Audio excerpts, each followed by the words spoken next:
MPTC గ్రామ పంచాయతీకి సర్పంచ్ ఉంటాడు, అలాగే మండల స్థాయిలో ఎంపీటీసీ అనే ప్రజాప్రతినిధి ఉంటాడు. ఎంపీటీసీ అంటే మండల్ పరిషత్ టెరిటోరియల్ కాన్స్టిట్యున్సీ మెంబర్. తెలుగులో చెప్పాలంటే మండల పరిషత్ సభ్యుడు అని అంటాం. ఎంపీటీసీని ప్రజలే నేరుగా ఓటు వేసి ఎన్నుకుంటారు. ప్రతి మండలాన్ని చిన్న చిన్న ఎంపీటీసీ వార్డులుగా విభజిస్తారు. ప్రతి వార్డు నుంచి ఒక ఎంపీటీసీ ఎన్నిక అవుతాడు.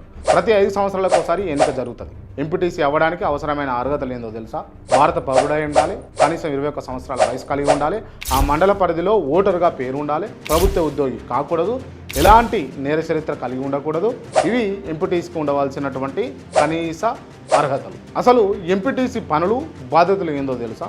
మండల పరిధిలోని గ్రామాల అభివృద్ధి కార్యక్రమాలు పర్యవేక్షించడం, పాఠశాలలు, ఆరోగ్య కేంద్రాలు, రోడ్లు, నీటి సౌకర్యాల వంటి పనులపై దృష్టి పెట్టడం, ప్రజల సమస్యలు, ఫిర్యాదులు మండల పరిషత్ సమావేశంలో ప్రస్తావించడం, గ్రామ పంచాయతీల అభివృద్ధి పనులకు సహకరించడం, ప్రభుత్వ పథకాలు సక్రమంగా అమలవుతున్నాయా లేదా చూడటం కూడా ఎంపీటీసీ బాధ్యతే.